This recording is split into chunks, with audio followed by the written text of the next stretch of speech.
Hello, hello, and welcome to the show. It is March 16th, 2025. I'm Eric Murphy, and with me today is my co-host. Let's talk to Ethan Micheal. Ethan, how's it going? Dude, it's going well, man. I'm excited to be on this show. It's been great. I've been nervous. I've been waiting such a long time for an invite. I got one, so I'm pumped, and I'll do my best not to let you down, my friend. Aw, dude, I'm just happy to have you on. Okay, so for those of you who don't know Ethan, gosh, where do I start? Ethan, I think you and I first talked on a call, right? Yes, we did. Yeah, you were. And my first words out of my mouth were, "Dude, it's Eric Murphy." And I remember the look on your face. You jump back. You're like, "Whoa." So I will tell you, it was because I had the volume turned up really loud. Oh. but yeah, from caller into talk Ethan to starting your own YouTube channel, you have been in the space for a really long time. And I know you've taken a break. But man, just your approach, the way you interact with people with an open heart and are just this kind of authentic version of yourself is just so refreshing. And you've been in this place long enough that you've seen the drama. You've seen the backstage, tiffs and the horrible politics, which at this point has got me to where I just don't even interact in a lot of the atheist community anymore. I can't blame you for that one. But you've never it's never shaken the sense of wonder and the sense of joy in honest conversations. And it feels, I mean, I don't know how you do it, brother, but I'm so grateful that you do. And it's because of the Book of Eric. I still have that. I still have that.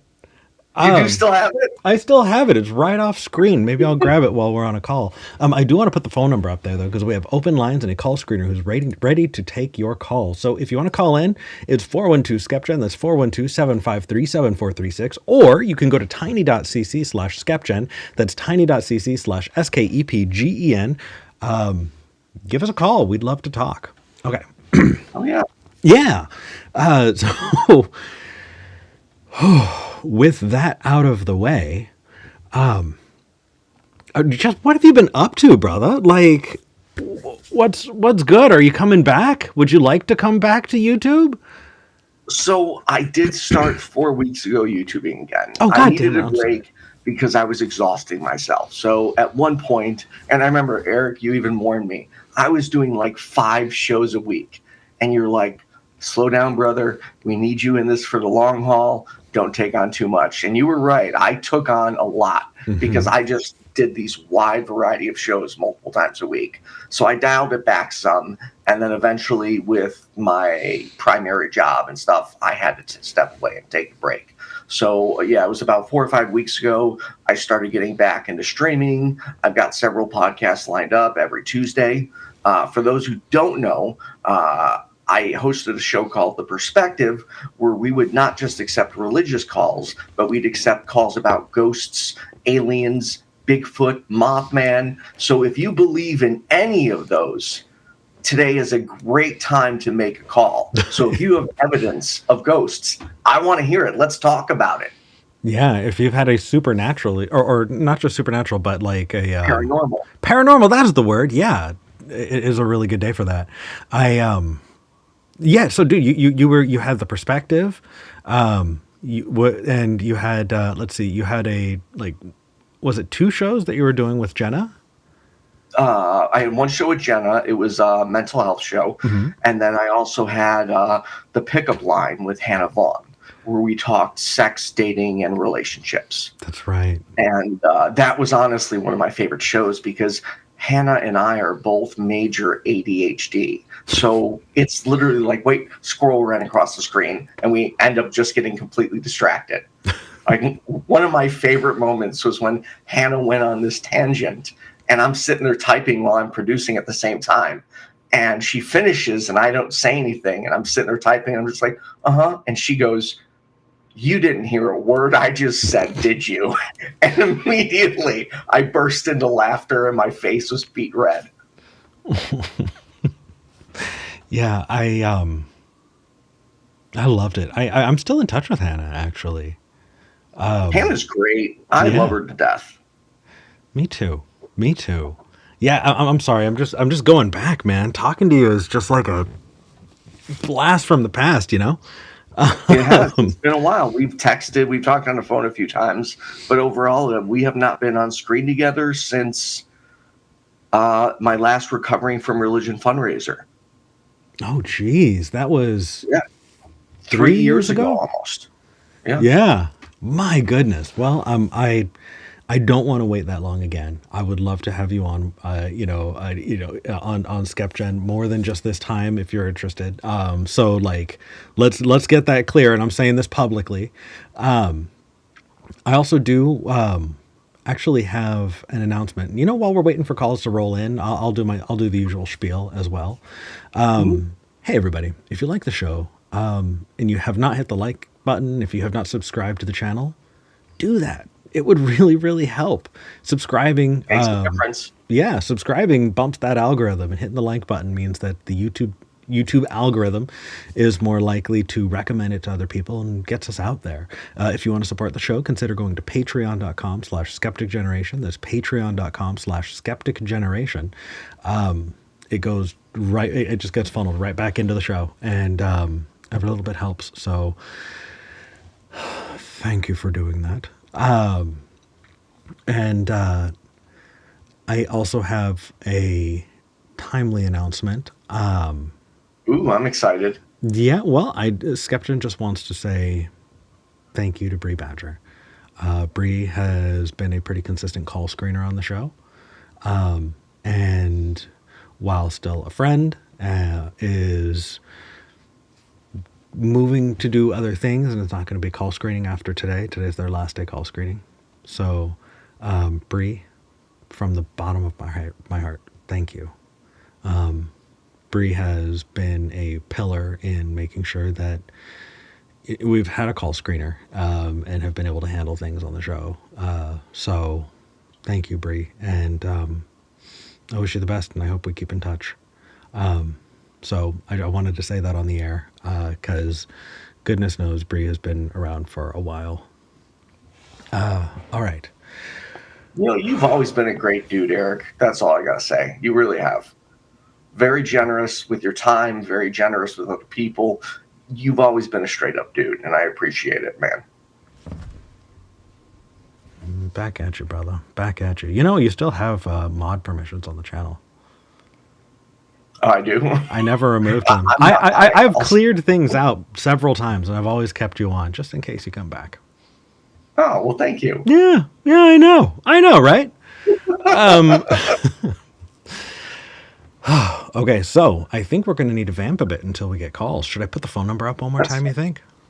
Yeah, I would. Yeah, let's do that one more time. Again, religion, God, ghosts, aliens, Bigfoot, Mothman, heck, vampires. Tell us what you believe in, why you believe it, and we'll talk about it. Yeah, tiny.cc/SKEPGEN. That's tiny.cc/SKEPGEN.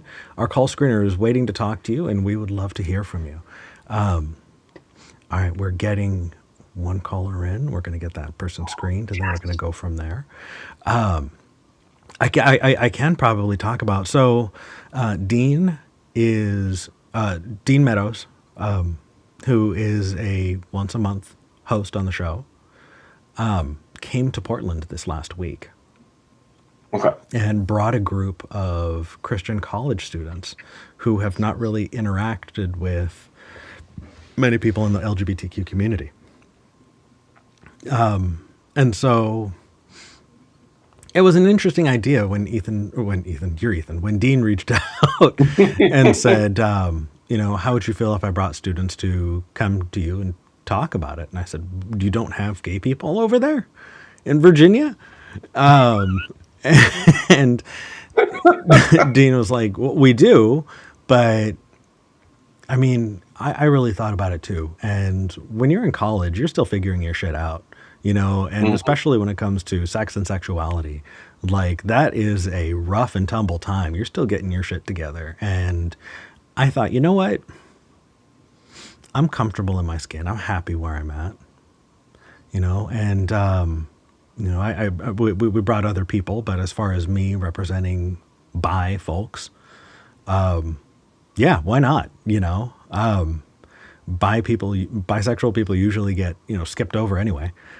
So, bi erasure is a thing, brother. So I actually 3 weeks ago on my podcast, for the first time, I came out publicly and I was mortified. I never thought I'd be able to do that in my lifetime, but I came out as bi, and the support I got was truly incredible. And now I can sit, like, now I don't care. Sure, there are a couple family members I don't want to know just because I know it's going to cause tension, even though it shouldn't. Yeah. And realistically, I probably shouldn't care and should distance myself from them, but it's family. For me, it's hard. I grew up with them. But yeah, I can't believe I found the courage to say I'm bisexual on camera. And now I'm saying it on even a bigger show. Well, I wasn't gonna say anything. But yeah, it was absolutely wild. Just talking to these students, and I am happy to say that things have shifted since I was their age, since I was 18, 19, 20 years old. Back then it was just real bad. It was a no-no. Yeah, it was just a no-no, and it was something that you called somebody before you punched them,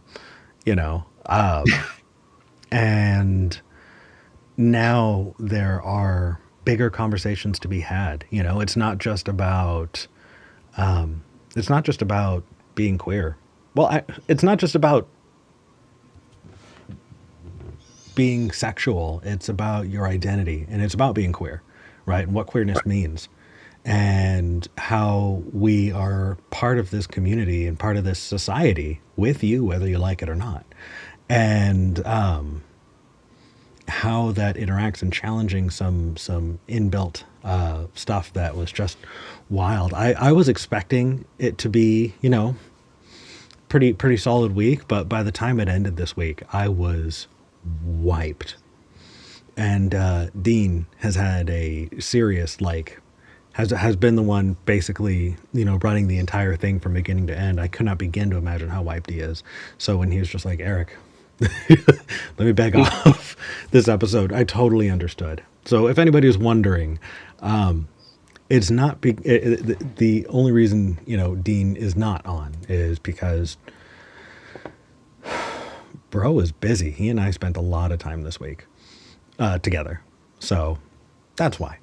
But I'm just glad that I get to be on with you. I've been waiting for an opportunity.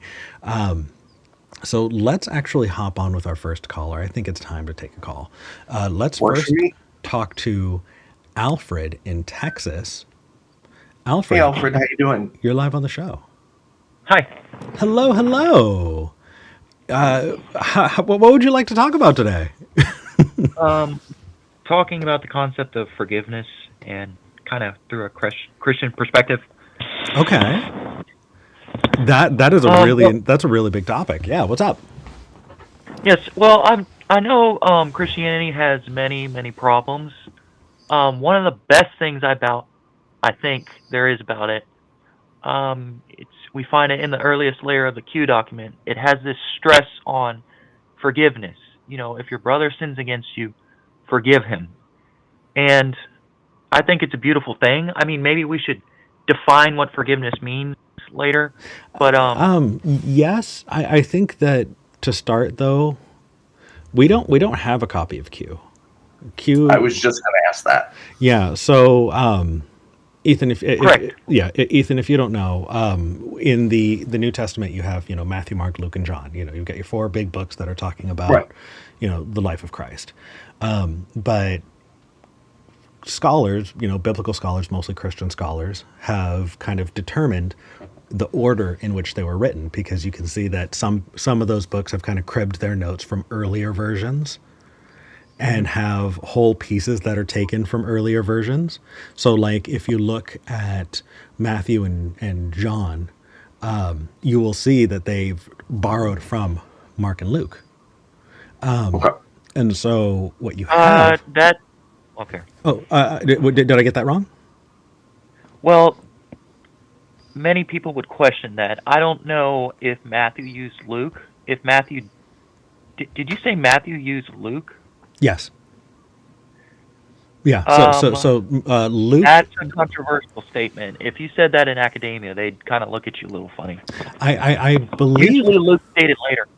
Okay. I'm willing to be wrong on that. I thought it was Mark, Luke, Q, Matthew, John.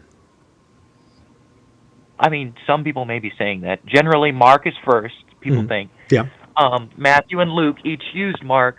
John is a whole other can of worms. John's way later. And yeah. so if Matthew and Luke wrote independently, then there must have been a Q. Yeah. Because you can't assign that tradition to oral tradition, because it's just too long and... Yes. So Ethan, because I think Alfred and I will absolutely get into the weeds on this one. So Q is this. So biblical scholars have seen that, yes, there's stuff that's cribbed from earlier versions, but it looks like there is a source that really informed those later books, and it is called Q, and it is kind of that in between that we do not have a copy of. So it just kind of struck me that Alfred said, "Oh, I'm going to reference something in Q," even though the best that we have is it's kind of hodgepodge. Yeah, it's kind of hodgepodge together by what historians have been able to collect. But the good thing is there are other examples of forgiveness that we could talk about in the Bible if you want to base it in the Bible. I know that you're a believer, Alfred, right? Yes. Okay, so we can go over plenty of other examples of forgiveness. But what about it specifically? Well, I guess maybe we should define it first, because different people mean different things by it. Mm-hmm. I think forgiveness, like if someone called me a name, like if they called me a derivative term for like a Jew or something, and I were to forgive them, that would mean that if I forgive that person, I'm no longer going to hold that against them. I might, still dislike that they said it, but I'm not going to treat him any different now because he's that guy who called me, Jew boy or something, Sure. Yeah. So letting go of the anger and resentment towards someone who's wronged you. I'm totally willing to agree. Let's go with that definition. So why bring it up in the context of the Bible, or why do you feel that it's helpful? Well, so I brought up the Q version because in the Q version, it's much more imperative and absolute. It's like if your brother comes to you and sins 7 times, you must forgive him 7 times. And it's not optional. It's a commandment in Christianity. And I think that's one of the best things about it. And what I'm starting to notice on like the far left and places like this, it seems that there's no room for forgiveness, or if there is any room for it, it's like with extreme qualification. Yeah. And it's like, and I think that's an awful thing. Why? So, and because it's not real forgiveness. Like, how would you feel if someone said, "I forgive you," but you really haven't forgiven me? Yeah, I would fully expect that if I'd fully expect that if I did somebody wrong and they didn't want to forgive me, that's on them. Like, if forgiveness is expected, then I feel like it loses what makes it important, right? So for clarification, Alfred, are you saying we should forgive someone regardless of what happens? I think it's a moral thing to do. Yes. So, no matter the damage that may be caused, you think it is a moral responsibility to forgive someone? Yes. Okay, so let's put that in action, right? Somebody kills a member of your family, and I'm assuming you would forgive them for doing it. Well, I've seen some people, and they'll talk to the person who killed a family member, and they're like, "I don't forgive you. I hate you. I will hate you for the rest of my life." And those people, that's a really dark place to be. Well, And let's yes, I would. I don't know how I would act. I I that's know I should honest. forgive that person, and hopefully I would. Yeah. So what is the moral part of that? You're saying that you think it is a moral thing to do. Why? What is moral in you forgiving someone? Because it's inhumane to really, if you don't forgive someone, it's basically, um you're not committed to separating the person from the act. You can say that, yes, the murder of my sister was a heinous deed. Hmm. You shouldn't equate that person with the deed. You should separate it and say, okay, look, what this person did was awful. This is still a human being, a child of God in front of me, and whether he has repented or not, I can still see that and look past what he has done. Okay. So what about for people who are repeat offenders? Would you forgive them Yeah. over and over again? So if somebody, I don't know, stole from you, and then they apologized, you forgave them, and they stole from you again. They apologized, you forgave them, they stole from you again. Would you just do this in perpetuity, or at what point do you decide this is not going to happen anymore? Well, so that's a good question. So I would forgive the person over and over, and then after, oh, okay, this guy, seems to be taking advantage of my forgiveness.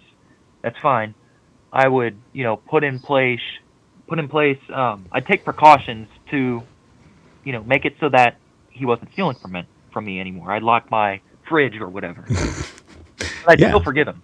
Okay. So you would do something about it, and then you'd let go of the anger. I think that Yeah. is healthy. I would not want you to keep putting yourself in harm's way because you felt like you needed to morally forgive somebody, even though they were still a threat to you or your stuff or your friends or your family. You know what I mean? Mhm.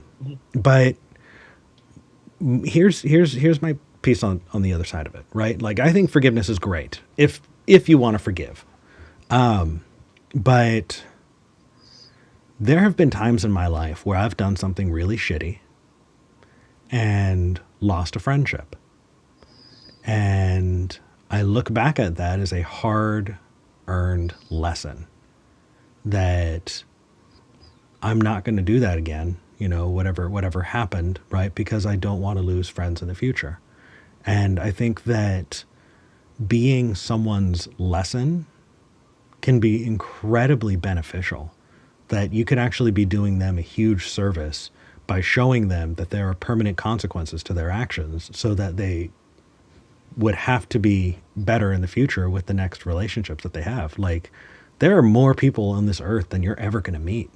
You don't need to necessarily keep bringing that person into your life. If they're not healthy for you, if what they're doing is bad, then I think you should boot them to the curb and never talk to them again. If that's the case, if anything, you're just teaching them that that's the consequences of their actions. To kind of support what Eric's saying, Alfred, let me know if you agree with this statement. I Sure. forgive you, but at this point, I need to distance myself from you for my own mental health. Would you agree or disagree with that? I think there are some instances where you need to be need to distance yourself from a person just for your own mental health. I think that's a moral hazard, though. You could you could use that as an excuse for totally rejecting the person afterward. Like, Yeah, well, yeah. now it's okay to be around the person, but oh, my mental health might be in jeopardy. So that could be abused. Well, Is yeah. my problem with it, Well, and well, it's also the rejection of that person's humanity. Really, I'm never going to talk to you again. Like, Hold on, that hold is, on. No, that's not hey, rejecting their humanity. That's holding them responsible for their actions. Right. If anything, yeah, you're keeping them accountable, and the holding them responsible, that sounds like you're holding them by their neck. Like, it's a savage okay, hold trait. on. I No, mean, I have every right to choose who's in my life, and if somebody Absolutely. fucks that up, and I boot them out of my life, I'm not holding them by their neck.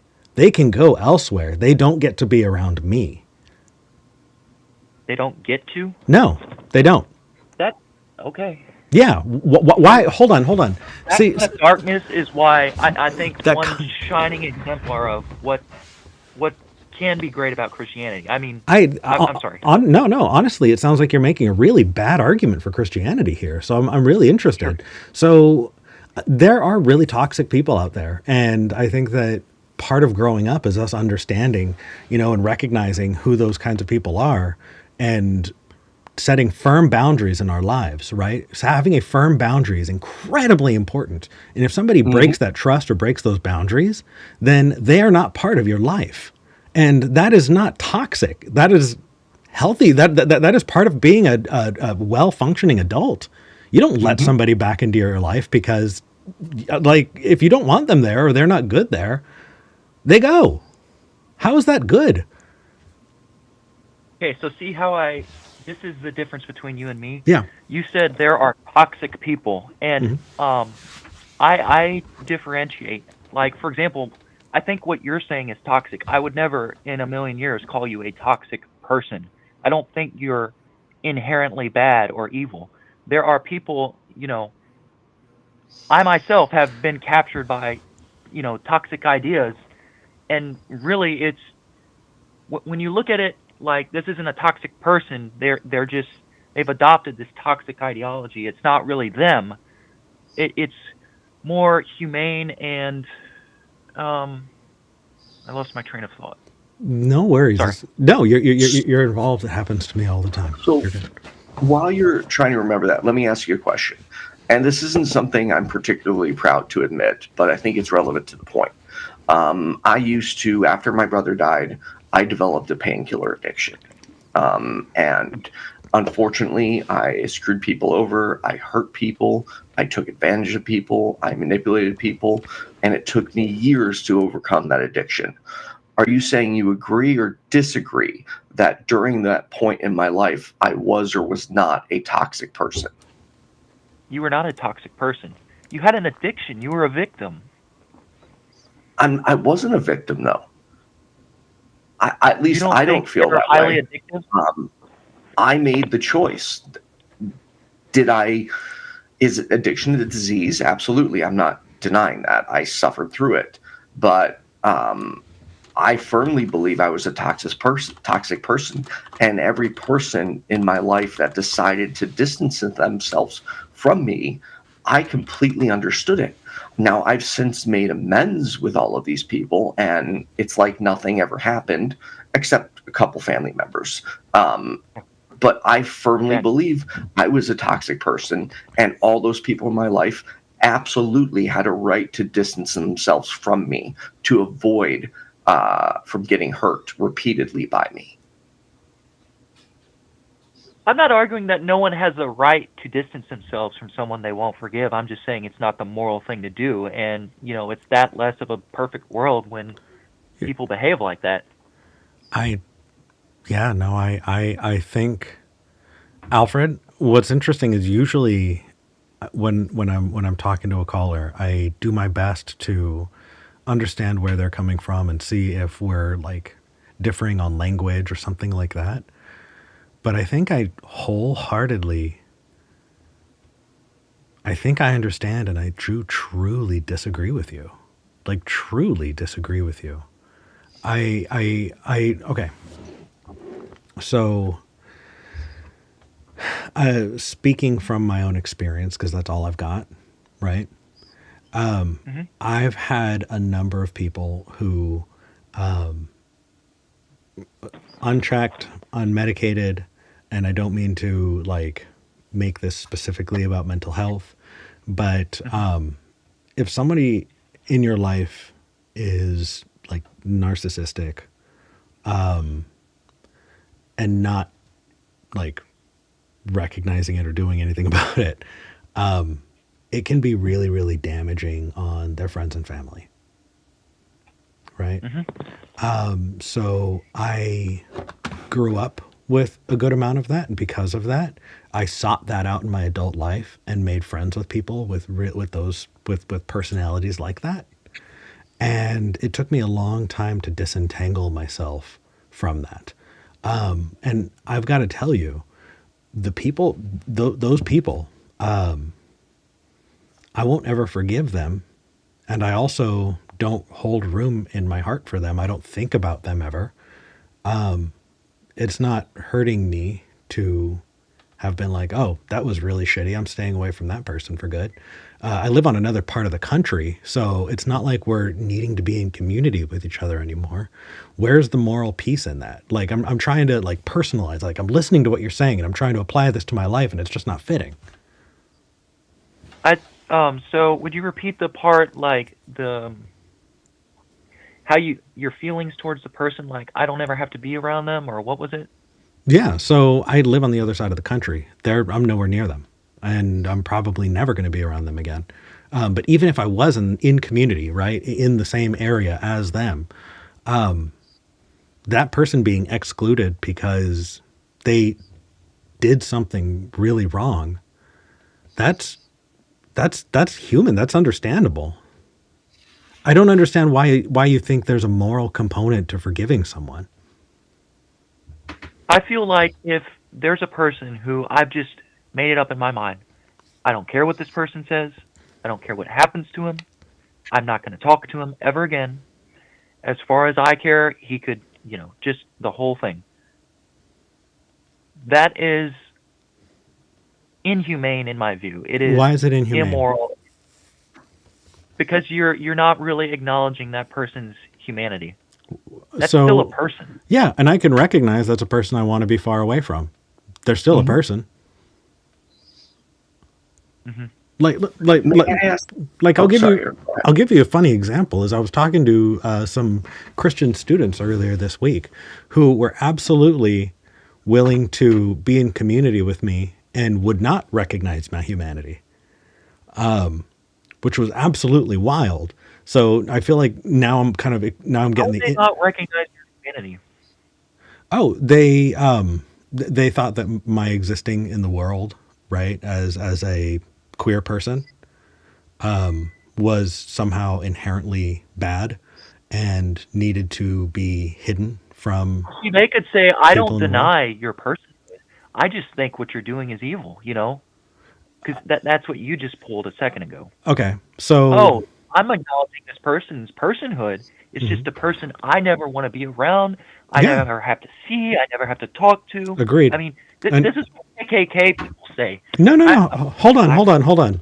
So if somebody doesn't want to be in community with me, that's fine. Like, I don't want to force myself on other people. So I'm totally good with that. Right? When you said like that's KKK speech, no, that's these people ought not to exist in the world and we need to get rid of them. That's what KKK people say. That's a very big difference. Just because I don't want to be around them doesn't mean I want to eradicate them. Well, the KKK people would say we don't want to eradicate blacks either. You are sounding like them. I mean, there is an association, a resemblance. I want to hear more about this. How am I like a KKK person?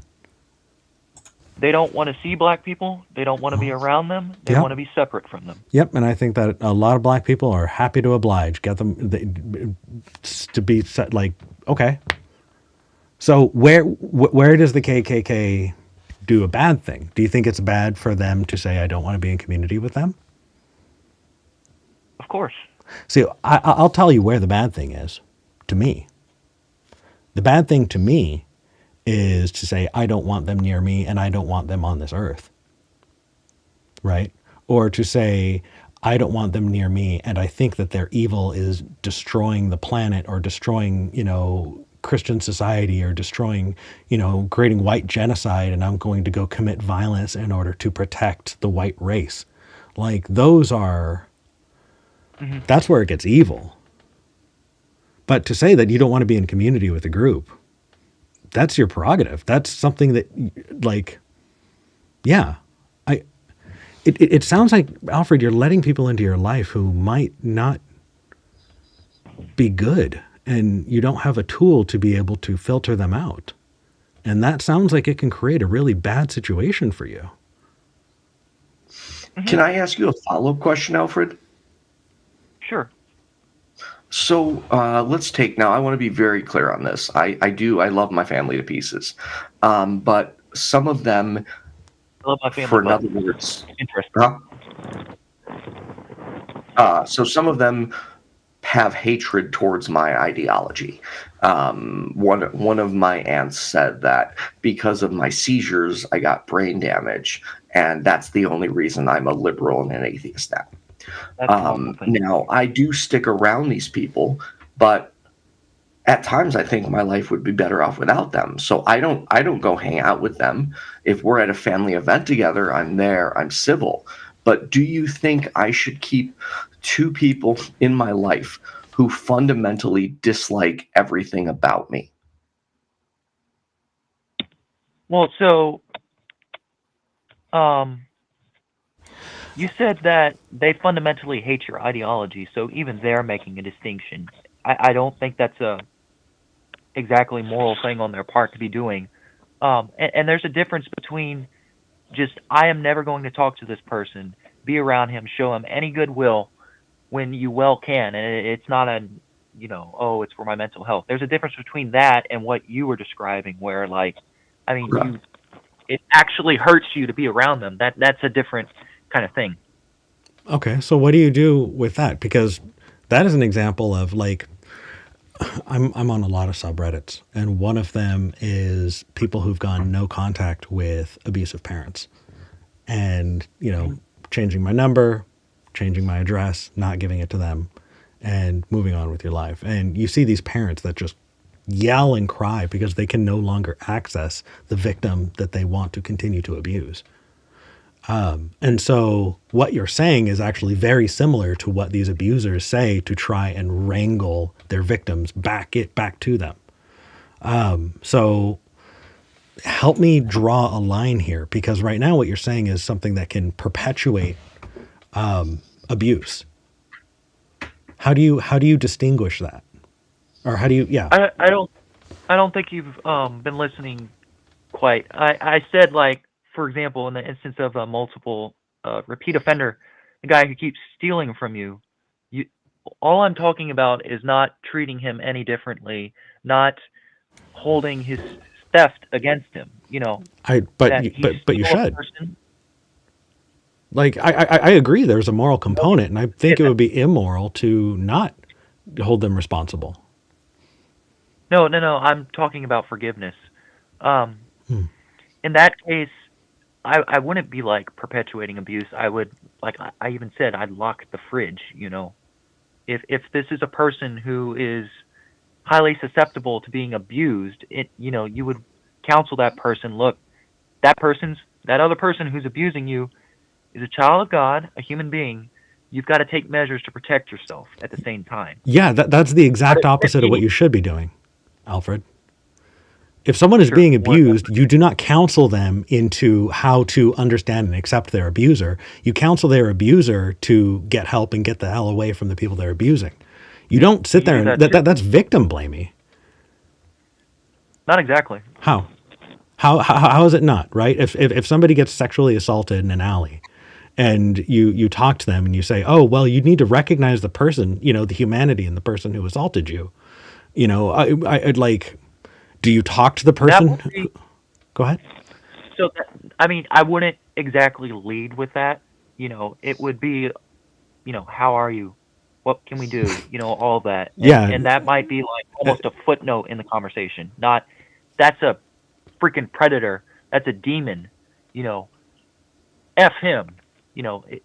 That would never make it into the conversation. So, okay. I think that's a freaking predator. F him would make sense for the person who experienced that assault. Oh, yeah. And yeah. So let them stay away from that person. They don't need to grant anything And like, if anything, when I think about forgiveness, forgiveness to me is done quietly, because it's only done because I need to let go of a thing, because thinking Hmm. about it is continuing to hurt me. So when I forgive and give myself permission to move on. But I don't tell the person. I know, let them think that they have done a bad thing, and they have to deal with the fact that, like, that is what they did. I don't know if you've You actually can. forgiven the person, if that's your procedure and how you think about it. Well, I'm not angry at them anymore. I don't think about them anymore. And you don't really care if they're like paranoid or like, well, I've got to live with what I did. Yeah. That Oh, I hope they that's are. That would be nice. Honestly, that would bring me joy. that's not. Yeah, I So guess I'm not a do very you forgiving not person. see? Yeah, go ahead. Oh, What do you sorry, think? Eric. No, Go no, go ahead. ahead. Do you not see the reason on why someone could be, you could forgive someone, but you can also move on from that person without holding any resentment? I can kind of see a situation resembling that. Sure. Yeah, Alfred, I got to tell you, yeah, I feel like what you're saying is profoundly immoral. Sure. No, that's kind of Um, wild, Alfred. That doesn't happen to me every day. I don't every day talk to somebody and go, "Wow, what you're doing is like I so no, you're but supposed to say that. You know more. You're an atheist. You know morality is a construct. Tomorrow it could be something else.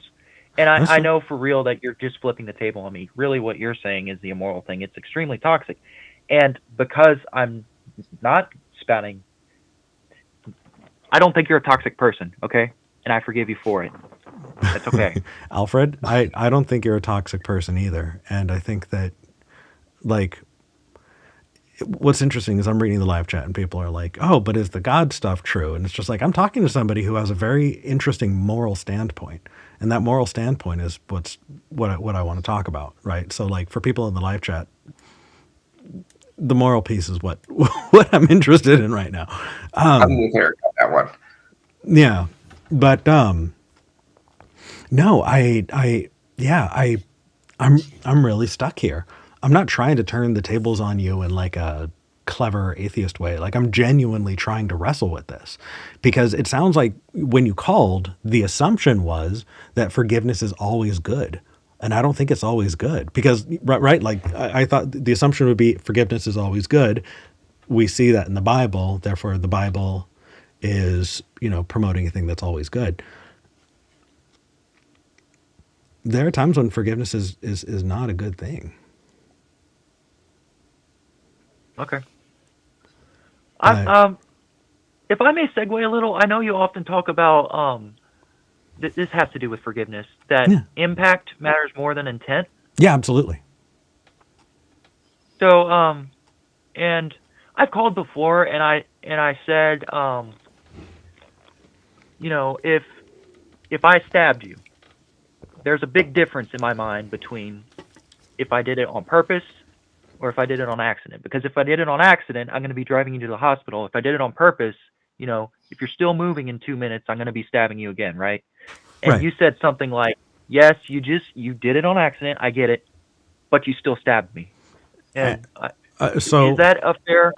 yes, and I think I want to clarify that, because Sure. whether you stab me on purpose or on accident, I need to go to the hospital, Hmm. right? And so there's no answer of, oh, I did it on purpose or I did it on accident, that's going to change the fact that I need to get to a hospital. So there's the intent. We can talk about what you meant, but ultimately the impact is that you stabbed me, right? And if it was on accident, you're probably not going to go to jail. But if it was on but either way, I'm going to the hospital, right? But I have an easier example with this. So I don't know if you're ever in sports, but being in the locker room and you just kind of like smack your friend on the ass. That's a Hmm. thing, right? Some people really like that, right? I don't. Well, I'm bi. And so if I were to go, okay, I like that. I like when I'm friends with somebody, and I like when somebody is friendly with me, and they have that kind of physical connection, right? I agree. Same. So you know the golden rule, right? Do unto others as you would have them do unto you. So let's say I go around and I start smacking people in the ass because I want them to feel just as good as I get when I get that smack in the ass. Not everyone's going to like that, right? You're not going to like that, right, Alfred? Yes. Okay. Correct. So if I smack you in the ass and you say, holy crap, why did you do that? I didn't like that. And I said, well, I just want to treat you the way that I want to be treated. I'm trying to, follow the golden rule. That wouldn't change the fact that you got your ass smacked, right? Of course. Yeah. So my intent does not change the impact of what happened. It Right? would change my interpretation. Like if I knew you were doing it to, harass me or to, make me feel uncomfort, it would be very different than if like, oh, he's just playing around. Look, I did not appreciate it. Please don't do it again. And you're like, okay, Yeah. But ultimately, two different. ultimately, you're keeping me accountable for what happened. And that was me smacking you in the ass. Right. Or here's another example is I was, talking to this group of Christian college students over the week, and we were talking about representation, right? So they don't want to see gay couples on TV or in the movies. They don't want to see us in the media. And so they boycott and they put a lot of pressure on groups to exclude gay folks in the media, right? And to them, they're saying, hey, that's just me voting with my dollar because I don't like gay people, or I don't like when they do gay things, or whatever the case is, right? The impact of that is that if they had their way, we would not be included in media, right? In 500 years from now, I want people to look back at this time and know that I existed. And the intent isn't to erase us from history, but if they had their way, the impact would be to erase us from history. Right? Sure. So if they were to say, oh, we didn't know, we were just trying to keep you out of our media, and the impact was they erased us from history, it doesn't matter how much what their intent was, they need to own their impact. And what would owning their impact entail completely? Well, owning their impact is, number one, being fully responsible for the bad thing that they did. Whether they meant to do a bad thing or not, when you own your impact, you look at what you did, how that affected people, and then understand that whatever you intended, you need to listen and be responsible for whatever your impact was. Okay. Right? So I could be really charitable. I could be really nice. I could listen, and I could, oh, you intended differently. And that would be nice. True. But whether,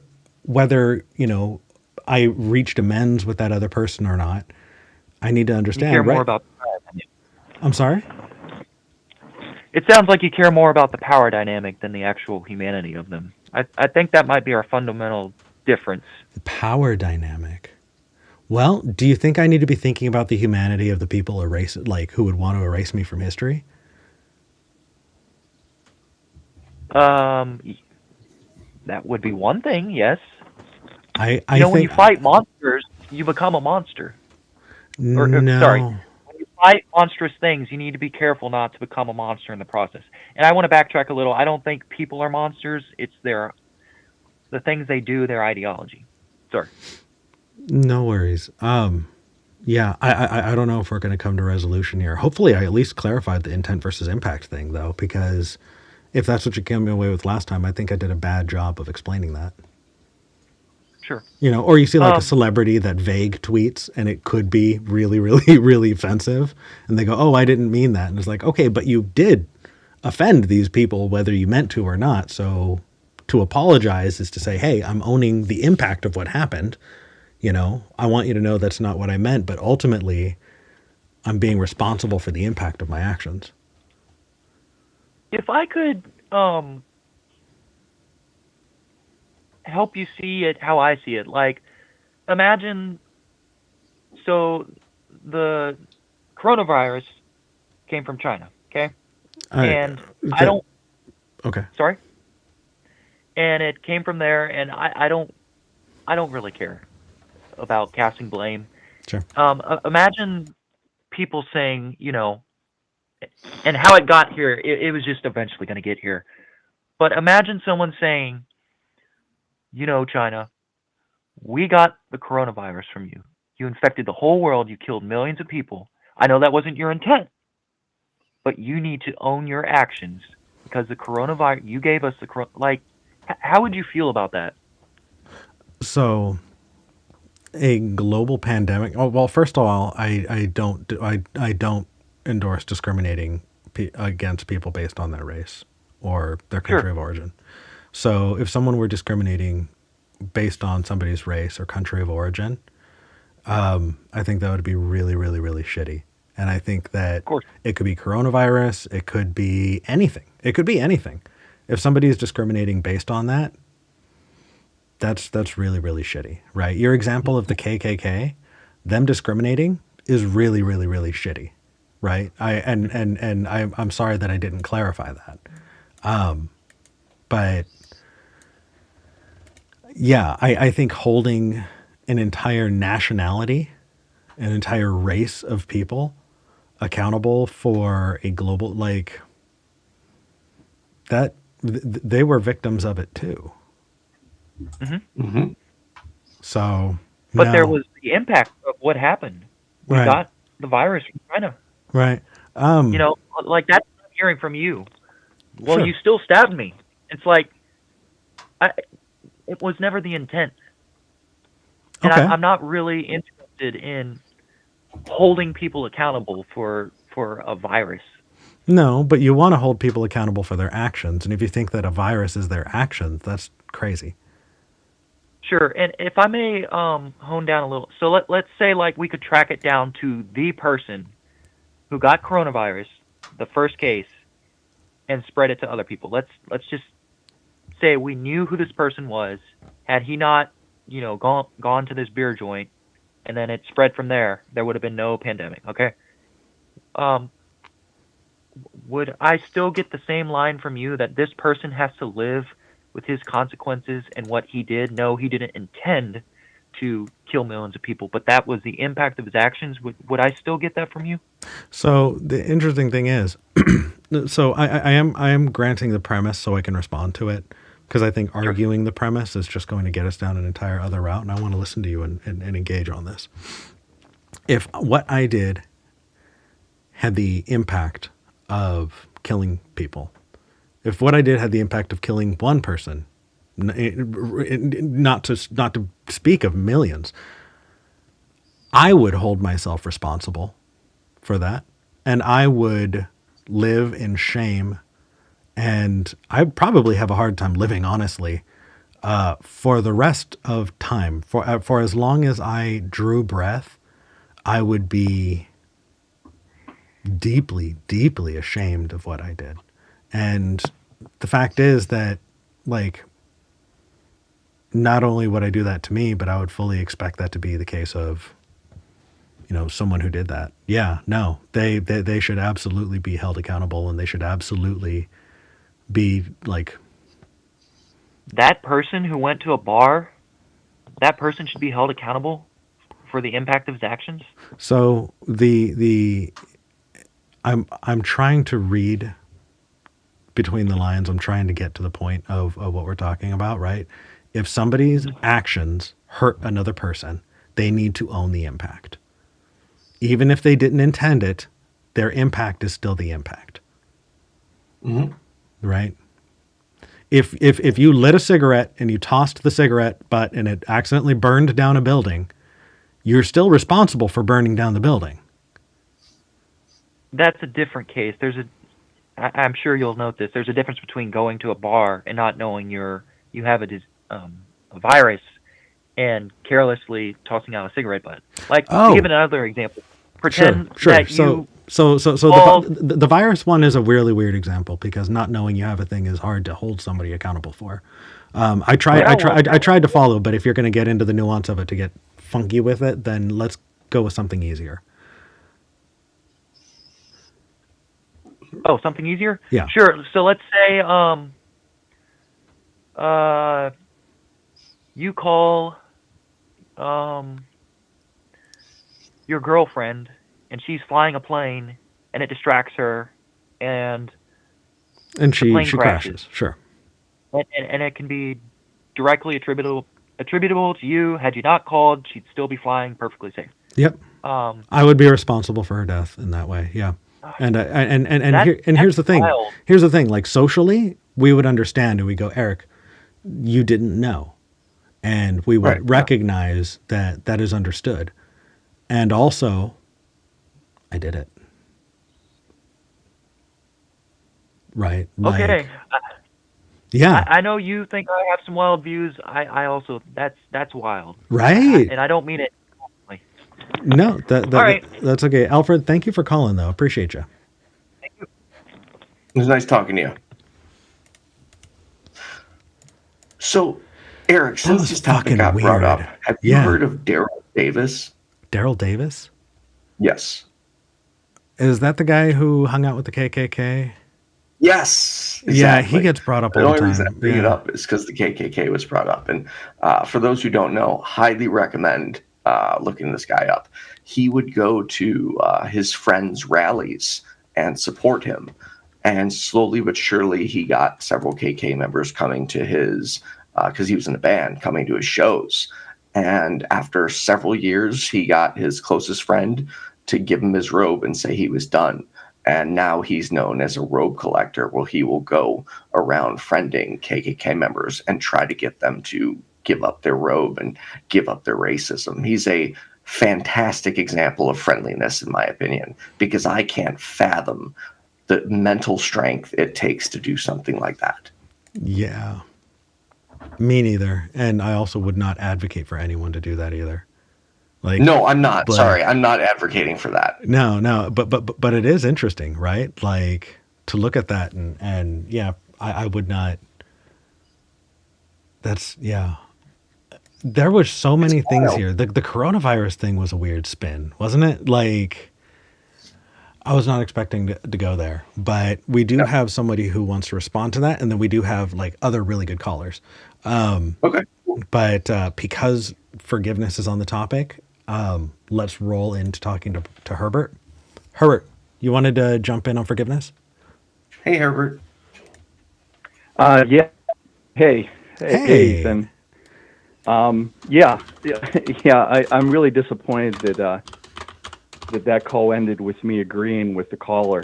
Because I mean, Okay. it's because he was wrong. He was wrong in like every single thing, and he finally got to a point where he got you in a corner, and then he wanted to jump off the phone really quickly. A very bad faith caller. It's kind of frustrating. I was hoping not to have to correct you, Eric, because I thought you were on a good pass.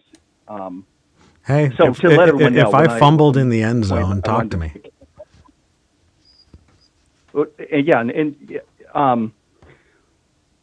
So yeah, I mean, the point that I wanted to make is that we don't understand forgiveness as a society as a whole. I think you, Eric, touched on a good point there, where forgiveness is something you give yourself. It's not something you give to somebody else. It's where you let go of. And when you're talking about holding people accountable for their behavior, you're 100% right. Until you start getting into this weird coronavirus thing. Yeah, that was a weird. I tried to like get to the point that he was making, but it just got really funky on that one. I mean, he was looking. A big problem with, and you know, I'm an agnostic, and you know, I don't have a problem with religion, but a big problem with religion is that people feel they're commanded to do something, and then they do it without thinking or understanding it. Mm-hmm. And this guy was talking about forgiveness and allowing toxic people into your life. And I mean, I see in the Catholic Church, all sorts of bad consequences, blaming the victim.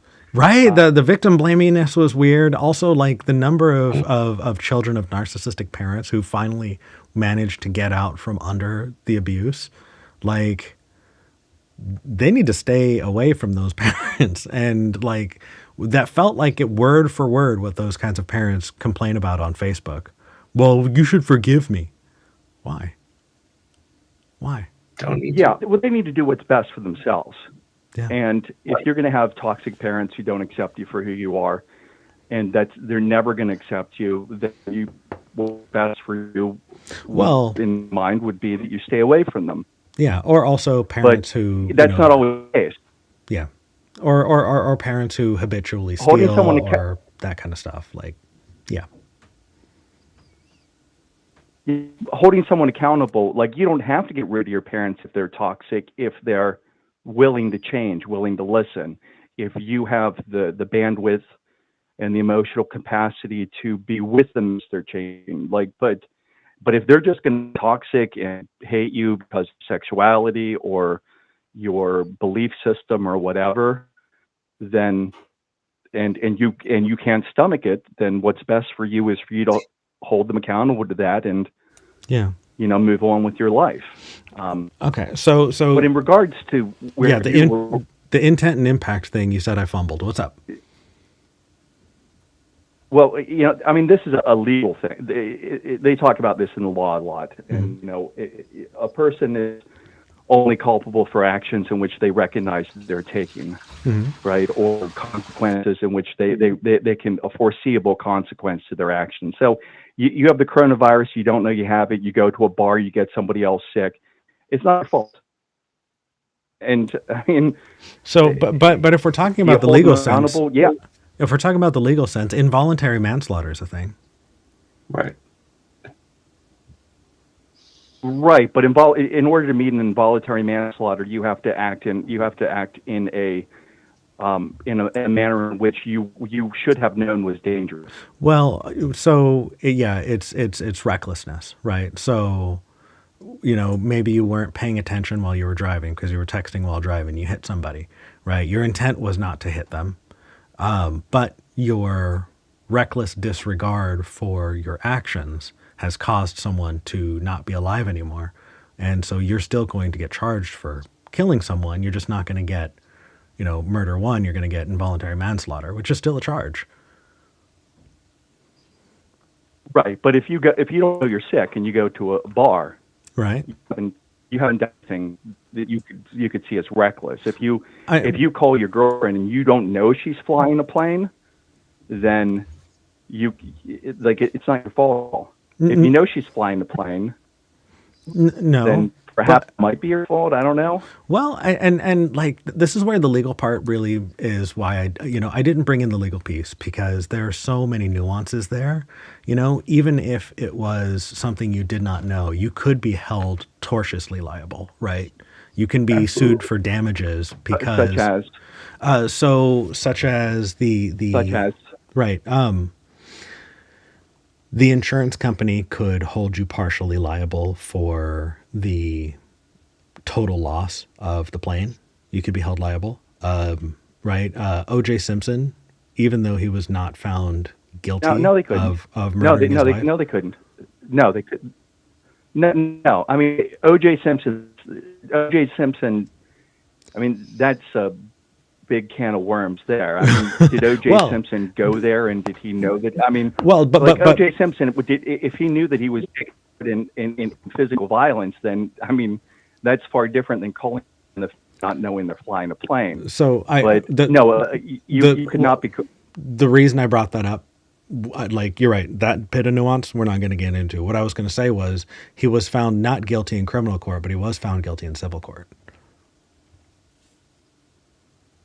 Right. Yeah, but that just has to do with standard. That just has to do with standard evidence. Right. That yeah. I didn't want to make it more confusing by bringing the law in, but you know that you're engaging in what is a dangerous or reckless act. Okay. And if I mean, how do you hold someone accountable for getting somebody sick when they don't know that they have coronavirus? Like, what mean to hold somebody accountable for that? Yeah, You didn't check to see if what weird virus you might have before you left the house. I mean, no, I entirely agreed, which no is way to why, hold someone accountable there. well, which is why socially we do take that into consideration. But if you did a thing and you didn't mean to do it, you still did it. It just means that you didn't mean to do it, right? Like if you accidentally set a building on fire and you didn't mean to, that's great. You didn't mean to, but the building is still burned down, right? The impact of what happened is still there. Yeah, but it may not be your fault. But it may not be your fault. If I plug something, if I move into an apartment and I plug something into the wall, and there's and the circuit blows and sets a place fire, right, landlord special. I'm not at fault. Yeah. That bit of nuance about reckless disregard when you should know better, I think is a really good distinction. And I think I'll probably incorporate that moving forward. I do think that you're still responsible, even if you didn't know what you did, but the other people holding you accountable part is fair. Maybe you should not be held accountable, but you're still responsible. Does that work? You mean if I plug a toaster into the wall? You mean I plug a toaster into the wall and because of faulty, like I mean, I understand that I did something and that. Yeah, that example would be the landlord. The landlord would be responsible. And the landlord would say, I tried to save money, and so I used the wrong gauge of wire in the wall, right, which caused the wire to heat up and it wound up, burning the house down. Or, I hardwired the fuse so that it wouldn't keep tripping the breaker, right, which caused, a major issue, right? That would be the responsibility of the landlord. They maybe were trying to save money, but ultimately when the house burned down, it's their responsibility. It's their fault.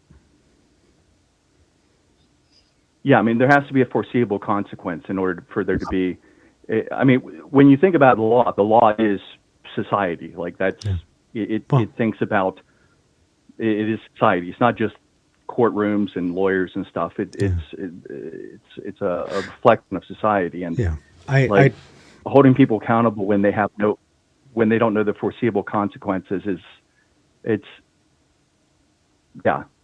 but I thought the caller was in bad faith. And I mean, the main point that I wanted to bring up is this is just, you're right when it comes to forgiveness, and it's something you do for yourself.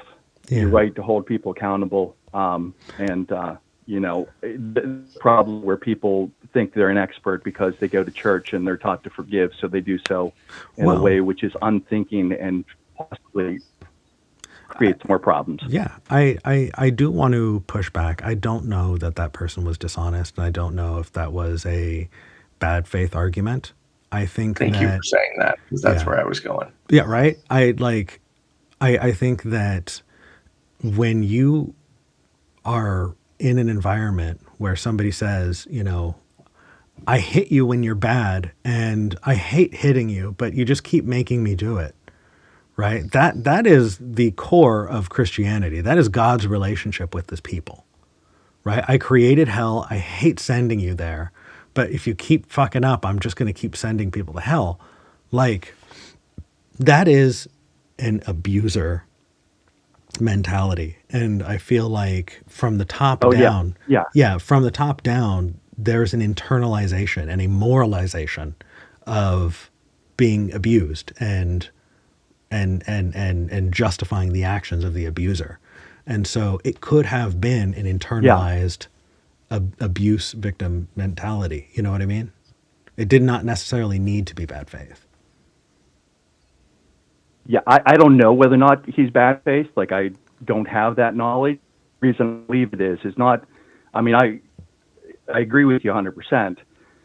The reason why I believe that he was bad faith is because once he saw a win, he jumped off the phone quickly.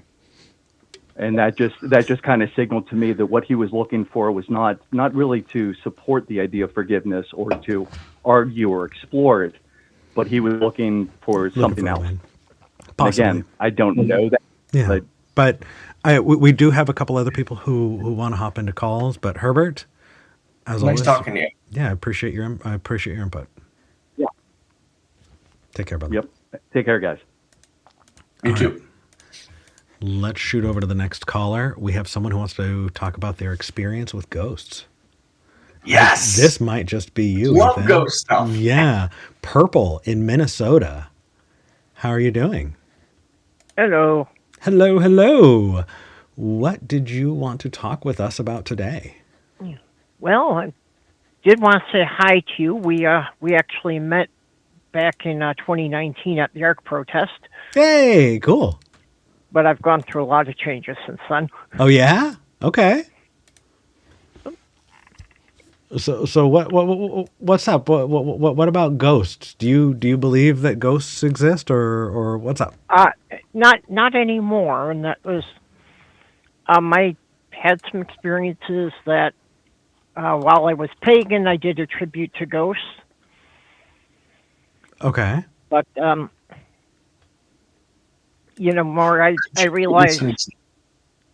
I'm sorry, I didn't mean to Really, interrupt. since Go ahead. becoming an atheist, being more aware of how everything is interpreted through our filters at the time. Right. So I still have a couple of things that I lack any good explanation for, but Can you give us trying an to example of one of re-examine those? the ghost through a different filter, it just leaves them as something I can't explain. And since I can't recreate the events, there's really no way to gather any more data to come to a better conclusion. Would you mind sharing one of your experiences with us?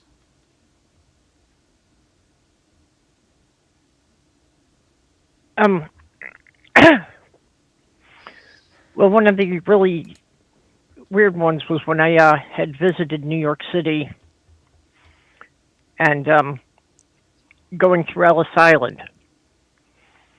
And I went in the middle of the week, so it wasn't really crowded. There really, were only maybe a couple dozen people in the building. Okay. And I had this feeling of like pressure of like a huge mob pressing together, being in the middle of that. Okay. And I, thought I heard someone say, prove that you made it, prove you got here. Okay. I'm kind of lost. Ethan, help me out. No, I am too. You heard what type of voice said this, or where is it coming from? It was an old man's voice with like a heavy Slavic accent. And what do you think he meant by that? Just the achievement of having gotten to America, having, gotten far enough to, actually set foot on American soil. So let me ask you this. Would you consider that currently in your state of mind now? Do you just not know the explanation? Do you think it was a ghost? Or where do you fall on that spectrum?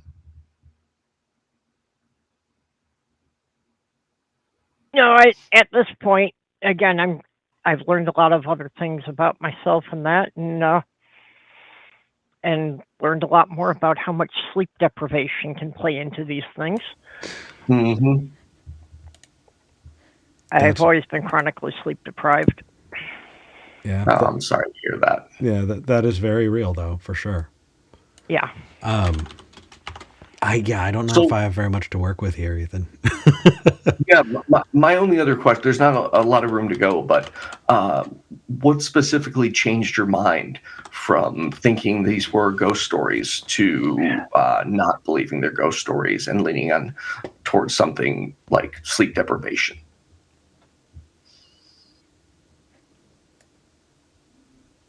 Well, just in general, just re-examining things through a more skeptic filter. Love to hear that. Hey, Purple, thank you for calling in. I don't have Yeah, I don't have anywhere where I think I can go unless you do, Ethan. No, kind of limited on this one. Yeah, but Yeah. yeah, but thank you for Yeah, calling. I realize there's not a whole lot to work with there. No worries, it's okay. I still appreciate you calling. Take care. Thank you, Purple. Yep. Bye bye. You know, that's one of those things that it's talking to people who you already agree with. It doesn't give you a lot of room to move around, you know? Right. Yeah. But we do have somebody who, okay, so I'm going to preface this with you. Okay, I'm going to preface this call. So this caller, his name is John. He's in Canada, and he has been banned on all the other shows. I'm curious as to why now. Well, so John has this interesting way of approaching a topic where he will bring the side of it that we disagree on right up front. And it can sound adversarial until you listen for a minute and you talk to John and ask a couple of questions. And then it turns out that John is thinking about this out loud and has like actually thought about it out loud on the air. And it's been really interesting. So I've encouraged John to call back because over time we've had some really interesting conversations that have kind of shifted and allowed us to engage with this. John wants to talk about relationships with trans folks, and I'm in one of those. So, as a you know, I'll do my best to speak to what I can. I'm very limited on this topic, so I'm going to have to defer to you on this one, Eric. Sure, John, you're live. Hi, Eric. I really appreciate what you just said about me. Well, you kind of deserve it. Like, it definitely does like rattle me when you come in real hard at the beginning, but you do listen, and our conversations are usually really interesting. So you definitely deserve credit for that. Hey, John, nice to meet you. Oh, nice to meet you too. What is your name, sir? Ethan. Ethan? Yes. Mm-hmm. Oh, nice to meet you, Ethan. Ethan is a sweetheart. You be nice to Ethan, okay? I am protective of Ethan. Okay. All right. So, what's up? Here's my question. Let's say you have a cis man and a trans woman. Mm-hmm. Would they be a homosexual couple or a straight couple? Sure. So this has everything to do with gender and not with sex, right? The reason it has to do with gender is because it would be really difficult to talk about these if you needed to check everybody's underwear first. So when we're talking about straight and homosexual and this and that and the other, we're talking about the way that they present to the world. So if someone presents to the world as a dude and they're dating someone who's presenting to the world as a dude, then the best way to describe that would be that's a gay couple, right? Okay, so in other words, so if two men who are presenting themselves as dudes are together, then it would be a gay couple, correct? Yep. Is that what you're telling me? Yep.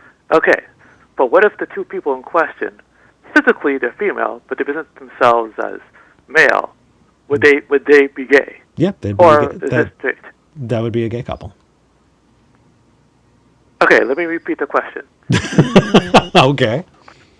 Two women who present themselves as Right. So male. Actually, wait. Now that I think about it, they would be gay because either way, it's the same person. Yeah, you're right. Well, yeah, either way. I know. So it's the same gender. so let's disentangle the genitals, and I'm going to give you a different, a little bit different language for this. Okay. So, if we're going to talk about somebody that has a penis, let's just say somebody with a penis, and You mean a man? Well, because we're defining genders and we're talking about them in this way, I think you're referring to what genitals they have. So when you say, like, you have two trans men, right, who don't have penises, but right. they're presenting to the world as men, then Yeah. you say those are two gay men. Okay, so now I'm going back to my original question. Cis man, trans woman. What would they be? That would be a straight couple. because you Okay, have someone so presenting to the world so as a the man fact- and someone presenting so to the the fa- world as so, a woman. so the fact that the woman is actually a man, it still counts as Well, straight. the actually part is weird to me. That's a woman with a penis. So let me give you a different example, right? There are different kinds of men, right? So I'm half There Mexican. are. Yep. So there are brunette men, there are blonde men, there are tall men, there are short men, there are skinny men, there are fat men, right? You have black men, white men, Mexican men, Native American men, and every single one of those descriptors are all types of men, right?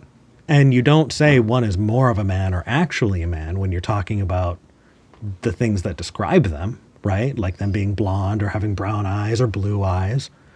And so if you have a man that has a penis and you have a man that doesn't, like they're still men, They just So therefore they would be gay. so therefore they would be gay. Yeah, it's I feel like I want that to be the title. So therefore they would be gay. Like that feels like a good. I like that a lot. But yeah. So when you're talking about a trans man, you're talking about a type of man. This is just a man that doesn't have a penis. So okay. So would it be a straight if this person is with a man with a penis? Is he straight or gay? Well, so if you're talking about someone who's presenting to the world as a man, dating someone who's presenting to the world as a man, then that sounds like a gay couple to me. Oh, okay. I'm glad we agree. Oh, yeah. Now That was easy. yeah. So trying to draw the line in what you think is in somebody's underwear is a really difficult standard to uphold, like generally in society. We can't check in everybody's underwear before we start talking about them. So you decide to instead talk about the way that they're presenting to the world. But Eric, I heard you at the beginning that you're involved with a transgender person. Are you telling me that V is trans? Yep. Oh, I thought she was a woman. Nope. They. So He, they, actually. Okay. I am finding. V is a male. So V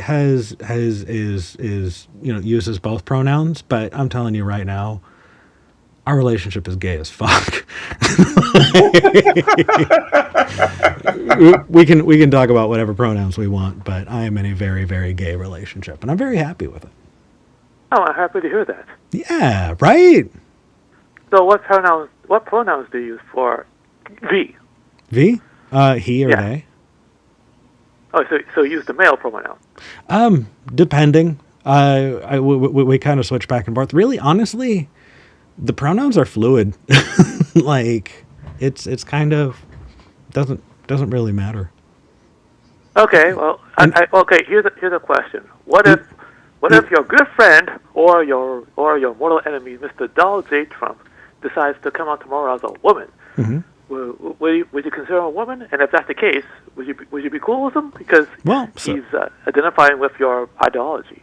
Well, I don't think it's an ideology. I think it's just that's like saying being blonde or brunette is an ideology, right? If trans men are just a different kind of men, then being a trans woman is just being a different kind of woman. But if Trump comes out as a woman, that means that would make him gay because he's married to a woman.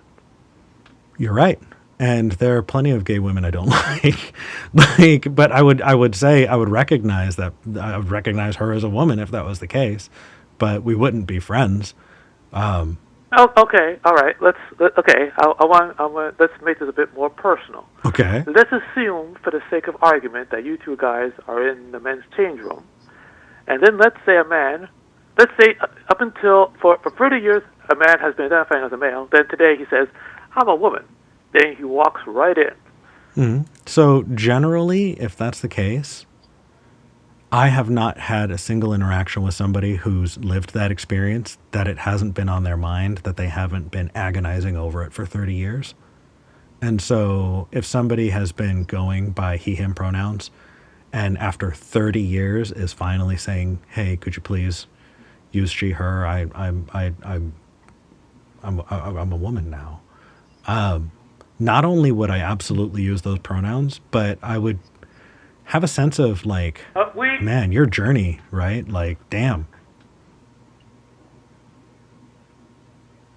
Okay, so let me put it another way. Let's say a woman that you've known for a while says, "Okay, I'm a man," and she starts walking into the men's room when you're in the middle of doing your business. Yep. Would that be a problem for you, both of you? No. I wouldn't care. You wouldn't? No. Okay. I mean, John, how do you use the restroom? Do you look at other people's genitals when they go to the restroom in the same bathroom as you? I do not look at people's genitals at all, gentlemen. I don't think you do. So what is the weird thing about somebody going to the bathroom? Well, what if someone feels uncomfortable? Why would you feel uncomfortable? Put someone in danger. Look, what if you have a 200-pound man who walks into what if you have a 200-pound man who walks into a women's room? You ever consider that? Well, so if they're 200 pounds, then like they're way less than me. But what does that have to do with anything? Okay, please talk, all right? John? No. Okay. Is he on another call? That's the point of my Z. Okay, if I have to talk, can I? Sounds like John is real life came in and John needed to answer. Real life called. I think one of the best things I saw outside a bathroom at a restaurant I went to was it said he, she, or whoever you are, we don't care. Just pick the bathroom you want to use. Yeah. I loved that. Yeah, I think if John doesn't come back though, we're gonna need. I'm right here. Okay. So a 200-pound man walks into a women's restroom, or a 200-pound woman walks into a women's restroom. I think what you're implying here is, what if a sexual predator walks into a restroom to harass the people inside? That's precisely my point. Okay, so being a sexual predator is, which I'm not, by the way. I don't think that you are. I don't think either of us thought that. No, we did not think that. But John, being a sexual predator is definitely against the law already, right? I agree. So I think that when people bring that up about trans people, do you know what? Yeah. You know what's happening is they're trying to create this connection between being trans and being a sexual predator. Mm-hmm. I never said there was a link, but I'm just saying that there's a risk, because you have to admit there are people out there who could take advantage of these ideas. You have to admit that. There's not more of a risk. A sexual predator isn't going to just not go in because, oh, shucks, it says women on the bathroom and I'm a man. They're going to go and they're going to do what they're going to do because they're a piece of shit. Like, I'm aware of that. Yeah, I'm aware of that, but these laws can make it easier for them, because think about it. How? If the laws before, if a sexual predator walks in, he could be arrested. But with these laws, he can walk in, do his stuff. All he has to do is say, "I identify as a woman." Therefore, definitely speaking, with woman touching woman, therefore there's no crime. No, if a woman touches if a woman touches another woman without their consent, that's a crime, John. What do you think women are doing in the bathroom? I don't speculate on that, because I'm not a woman. Okay, but I'm going to make it personal. Hold on. What if you had to fight Mike Tyson, who identifies as a woman? John, then I would be fighting a very, very scary woman who could kick my ass. Which, by the way, cis women can do as well. No, they can't. Women will never be as strong as men, ever. Okay, that's weird. But I do want to clarify, because we skipped past a piece here. Okay, what was that piece that we skipped? Yeah, when a woman goes to the restroom, she goes to go pee or poo or whatever the case is. Like, they're not going in there like that. That is what restrooms are for. And if a trans woman goes to the restroom so that they can use the restroom, then they just used the restroom, right? So why not just make a separate bathroom just for trans people? Why not just do that? I think that would be easier. Why not? There's no confusion. Why not what? Why not just make a trans room? Why not just make a restroom just for trans people? Let's make it 3. What if we just man, woman, trans? What if we just let everybody use the same restrooms? Then what? Are you serious? Do not tell me you're serious, Eric. You cannot let everyone use the same restroom. Why? Yeah. You just can't. Why? Because it will be chaos. Well, so here's the thing: is in the United States, it would be chaos because the stalls are awful here. But in other countries, the stalls fully enclosed. There's no giant gap in the floor, and somebody just goes in to use the stall. I don't care what bits they're working with, right? You respect each other's privacy, and if you don't, then there are potentially legal consequences. Are you seriously telling me that you wouldn't have a problem with a fully grown, mature woman walking into your washroom and she just stands there? No. Or better yet, like, you see a woman and she walks in, she's wearing a dress, all of a sudden she pulls her stuff out like a man. Is that what you're telling me? Do you walk into a restroom and just pull your stuff out? When I use the stall. Okay, so you go into the stall and nobody cares because they're not looking at your stuff. And But if somebody if somebody walks into the restroom and goes and uses the stall, that is the end of my business. I really don't care. Okay, so if men are women and women are men, that means you have to admit that A, women can rape other women, and B, women can get other women pregnant.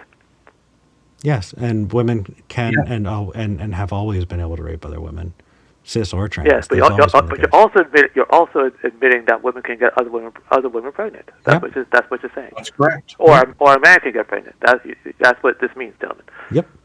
Yeah. I see that you guys didn't take basic biology, or you failed it. No, John. That's not how it works. I specifically. Do you remember what I said about gender and sex at the beginning of this conversation? I don't believe that. You do not believe that the way you present to the world is your gender. No, I do not. Okay. So it I totally depends on what's in your pants. Where we disagree. Well, hold on. I don't think you do, and I'm going to push back.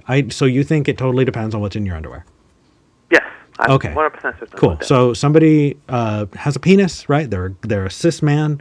They go to war. man. They step on a landmine. They get their junk blown off. They no longer have a penis. Are you going to say to that person, "You are not a man"? I'm going to say that person is a man because they went through male puberty and they have XY chromosomes. The fact they don't have a penis doesn't matter, but they're still a man because they have the XY chromosomes. Okay, so they went through male puberty.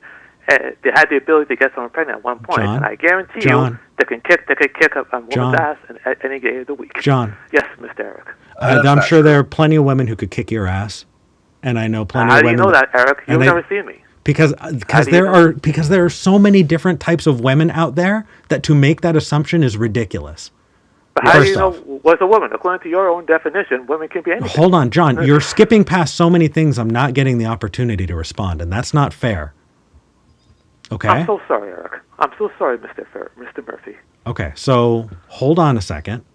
You said a lot of things. Number one, you said it depends on what's in somebody's underwear, and then when I pushed, you changed the fact. You changed it over to puberty and chromosomes. You talked about a whole bunch of things that aren't having a penis. But that is what you said at first. All that comes with it, Mr. No. So those are different things. You switched from one to the other when I pressed you. Do you know what that's called? What is it called?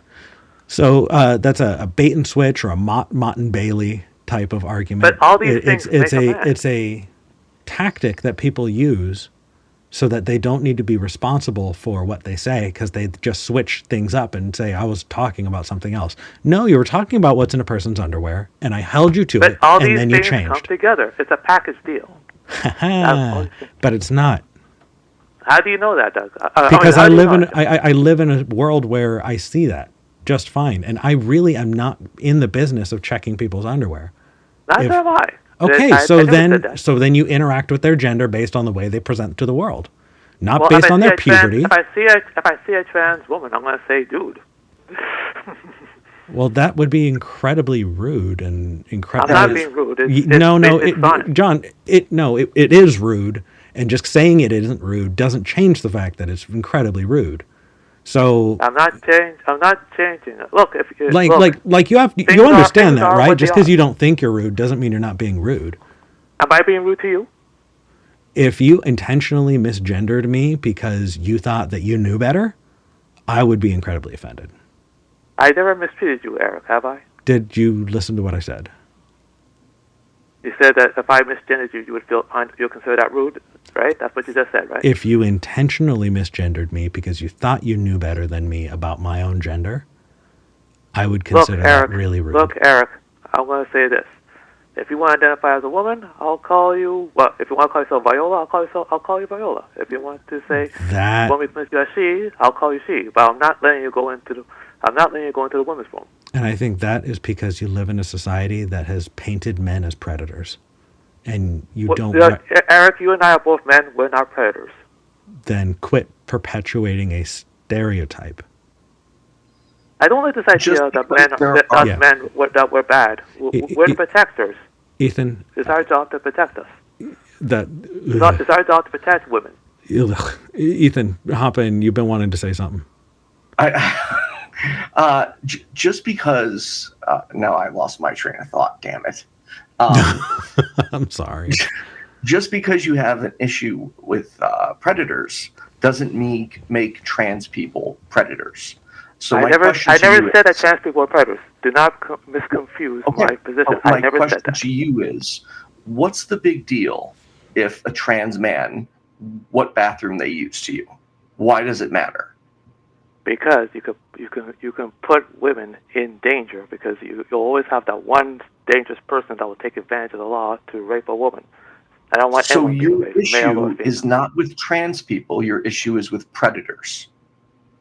I never said that trans people were the issue. Do not misrepresent. I know, that's what I said. Your issue isn't with trans people, it's with predators.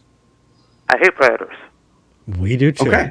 I hate predators too. Okay, so why are you singling out trans people? Just pass laws against predators. Okay, I want to make something perfectly clear. I am not against trans people. I don't. But what I am worried about is that if we pass these laws, predators might take advantage.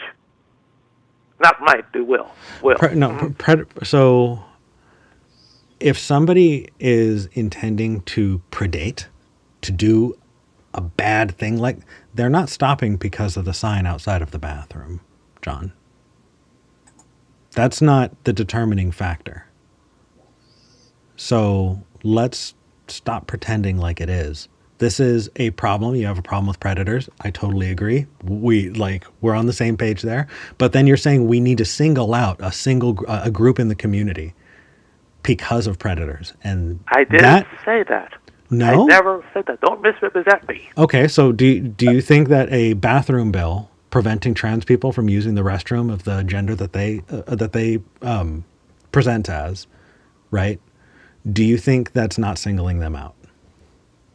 I think that we have to follow common sense and basic biology to prevent crimes. I want you to answer the question because I think just did. Is it common sense to single out one group of people if, like, it's like saying, I really want blonde people to use the blonde bathroom because predators could take advantage of it. Hair color with trans people. That's two different issues. No, it's not. Because it's two different things. No, it's a fact. It is a biological thing. It is a descriptor of a man. You're talking about what's in your bits and your hair color. You can't compare. That's like comparing apples and oranges. Well, you can't discriminate them. No, these are different types of men, right, and different types of women. And I'll never accept that men and women are exactly the same. Men are men, women are women. John, I didn't say that. Go on for John, no. Hold on. Men are men, women are women. That is reductive and awful. And the fact you want to say that and then just jump off, you're better than that. Don't do that, John. Do not do that. Don't conflate what I said and don't pretend like what you said is it. Like, that's wrong. What makes it wrong? Tell me. What makes it wrong? Absolutely. You just agreed that earlier you agreed that gender is what you're presenting to the world because you're not looking in people's underwear, right? I don't do that. Right. So if somebody presents to the world as a man, you're going to call them a man, right? Yeah. Okay. Makes sense. Yeah. So when you say men are men and women are women, what the fuck are you talking about? I'm talking about their bodies. Look, if a man wants to pretend to be a woman, go right ahead. But they can't go into place where they can't go. Yeah, that's all I'm saying. That's all any conservative is saying. That's not so. Yeah, no, John. I think you really need to do some thinking about the implications of what you're saying. Basically, if someone is presenting to the world as a man, It doesn't matter what's in their pants. They're a man. And if you think well, that according to your if you think definition. that they're pretending, then that's your weird issue that you got to work out. Don't project your stuff on me. I'm not the weird one here. Okay? Do you think that people are cosplaying as other genders? I really believe they believe that. But No, they don't believe that. They believe they are the other gender. Let's face it, gentlemen. In fact, you two. I guarantee you, if John. you two were in a real situation, a dangerous, you want a man to protect you, not a woman. Even if it is a trans woman, you want a real man. That's what you want, because men are stronger. We're the warriors. Plenty of women that can protect men. And also, John, if I were used to do MMA for many, many years, Yeah. there are countless women. I'm telling this right now, Doug. I'm telling this right now, John. I'm telling this right now, Eric. The average MMA fighter could take on and beat Ronda Rousey. I All right. have no Well, idea. I do that we had a good conversation. Dude, I'll let do you you talk have to you any later. idea how tough Ronda Rousey is? What? The average MMA fighter, I have a hard time believing that. Also, you got to factor in weight class, but within similar weights, dude, Ronda Rousey doesn't fuck around. Neither does Gina Carano. Yeah. They could beat up plenty of men. Ronda I Rousey wouldn't could beat last- all of our No matter asses. how many years I've trained, I wouldn't last 30 seconds with either of them. Yeah, that's so. John is gone. Oh, okay. And also, what the fuck was that, John? I know you're gonna watch this back, so I need you to know what there's a term. It's called a gish gallop. It's where you say so many things so quickly that you can't be held to any one thing, because you just threw out so much shit that it cannot be responded to reasonably. What you just did is a gish gallop, and if you do it again on my show, you will be banned from my show. Don't do that. I'm engaging, trying to engage honestly, and if you're going to throw shit out there quickly and then leave, you will be banned, because there are a lot of things that you can do, but that's not one of them. You don't gish gallop on my fucking show. What the hell is that? John, you're better than that. What the shit were you thinking? It started out fine, and then it just kind of went downhill from there. Yeah, we have a call about Atlantis. Let's talk to Connor in Texas. Connor, you're live on the show. Hey guys, that was a very interesting phone call y'all just had. That was fucking something. I'm really disappointed in John. You know, I'm not often disappointed in a caller because like how they are, you know, I'll meet them where they're at. But like I've had enough interactions with John that I know that John is way better than that. And the fact that he did that feels fucking weird, man. But anyway, I'm taking that out on you. Connor, what did you want to talk about? Well, let's do a whole 180 and go more in Ethan's direction of topics. Ethan, what are your thoughts on the possible existence of Atlantis? Honestly, I have not done enough research into it. I am open to the possibility, but I have no idea. I'm sorry I don't have a better answer for you than that. It would be cool as hell. It would be super cool if Atlantis was real, but that's about as far as it goes for me. Yeah. Well, one of a couple of the reasons why, I didn't think you would go in the it's possible existed direction, because that's the one I was going to go in. And like a couple of examples why I am open to the possibility of it. So I'll take the anti position here. So I should probably define Atlantis, right? Okay, I'm not going in the whole it was super advanced even for our even compared to us direction. Oh, there are countless societies that have risen and fallen and been forgotten by history. Mm-hmm. Right? Like have you looked up Göbekli Tepe? Yeah, but the one I was going to mention was one that was completely lost to history, that there was not even there was no record of over in Morocco, that is as old. It's a city almost as old, if not older, than the ancient Egyptians. Yeah. Yeah. I know that Göbekli Tepe is like 8 or 9,000 years old. It is a whole About 14,000. 14,000. No shit. Oh yeah, it's old. Jesus. Yeah. In Okay. fact, it's believed to predate farming because the only food sources they found was hunting and gathering food sources that were found on site. Yeah. So we know nothing about that society. So if we're just granting that a society existed at some point and was forgotten about, we've got lots of evidence for that. That doesn't seem outstanding. But what about Atlantis makes it stand out? Like, what about Atlantis? Are you arguing? Is there, or is it just that it was a fallen society? I don't know. I wasn't really coming in with an argument. More like just have a conversation. Okay. Type deal. Well, then I just poo-pooed it. Ethan, what do you got to say? No, we always my have only fun on question these is calls, Eric. When you speak of Atlantis, what are your thoughts on it? Are you viewing it as an advanced race or just a standard? No more than advanced for its time. If that's all I would get, I would grant it. Okay. So you do think this call went completely differently in my head when I first called in, so I'm at a loss here. You were talking to reasonable people. This was your mistake. This is how you fucked up, Connor. How dare you assume that we were going to be reasonable?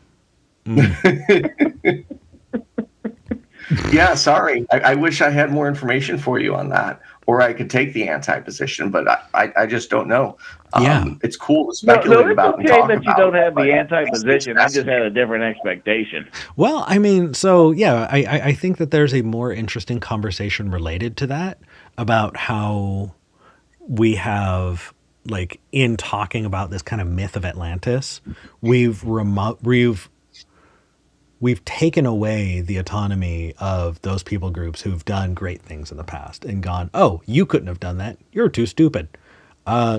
Aliens did it. Or, oh, you didn't build the pyramids, with the best technology you had available. You had help because you couldn't have done it on your own.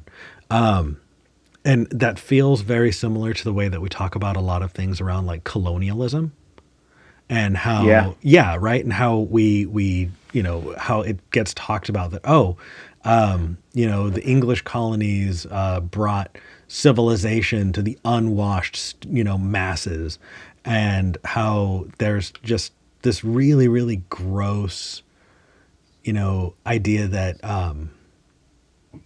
that people needed to be, I don't know, civilized or brought into society, and not understanding that they had their own civilizations too. And so I'm not in that camp of, like, saying, like, no one could do anything on their own. I mean, clearly, without any known or without us knowing of any type of global communication system, all the different cultures had pyramids. It was most likely they just looked at a mountain or a hill and said, oh, that's a great way to build stuff. Yeah, well, when you stack shit up on itself, that tends to be the shape. So it's not like it wasn't it wasn't like there wasn't a inspiration. Like, I don't know. But Connor, I appreciate you trying. I don't think we're gonna push back very much, though. Yeah, it was nice talking to you, Connor. All right, then, going back in regards to that last caller, who cares if the person's trans? The more feminine for me, the more assured I am of how straight I am, because I love feminine women. Yeah. And, you just slap a condom on there, and it's like having some bubble gum in your mouth. Connor, you... So, you know what? No, I'm going to make you sit in this for just a second. I'm going to make you sit in this. I was trying to have some fun. Yeah. No. So, you know what it reminds me of is I remember in my early 20s, I had some really conservative friends. And when we got really close, there was this thing that would be said, and it was said to me by different people at different times.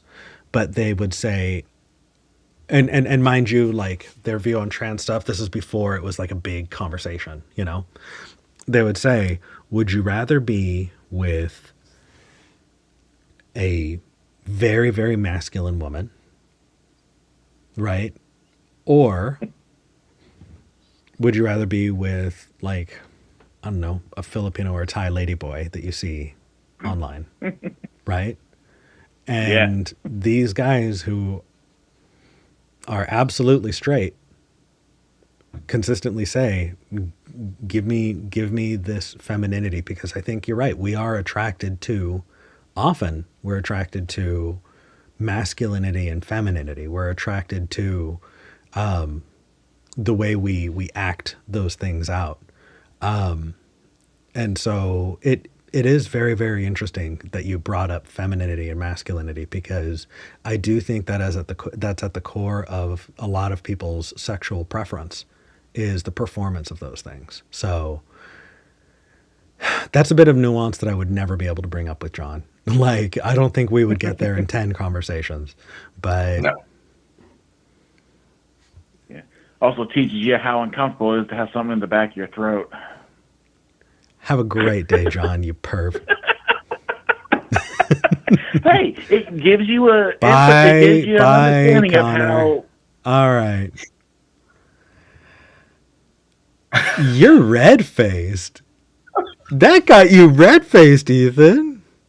It caught me off guard. I was Oh. not expecting that. Oh, that's funny. Yeah. I appreciate you. And also, I don't know what you were trying to do, Connor, if you were trying to titillate the audience or you were trying to get a rise out of us, but you definitely got one out of Ethan, so I appreciate it. Yeah. So Ethan, how can people find you? Just type your friendly neighborhood atheist or go to youtube.com/YFNatheist. You'll find me there. I recently, on the topic of trans, did a show with Dr. Ben. Eric, you know who Dr. Ben is, right? Yeah, absolutely. No longer student Dr. Ben. He's no longer, student Dr. Ben. We did an entire show on trans issues, covering the whole spectrum and talking about the science behind trans, which I think I didn't want to promote it in the middle of us talking to John, but I think that would be a useful thing for John to watch.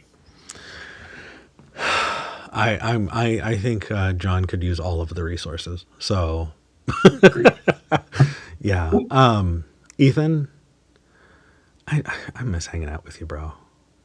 You too, brother. I hope I can come out by you sometime, because I miss both you and V.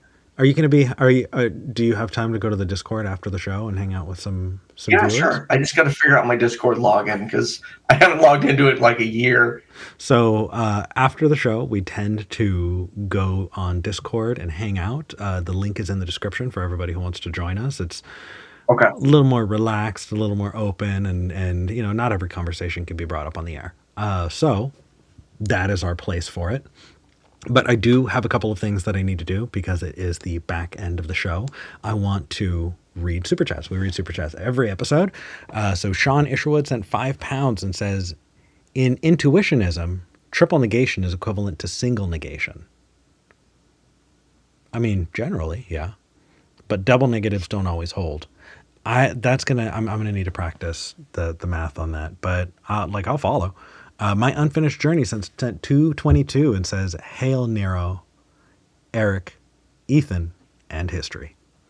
Thank you, My Unfinished Journey. And Kiyu sent $2 and said, a shout out to Bree for being an awesome person.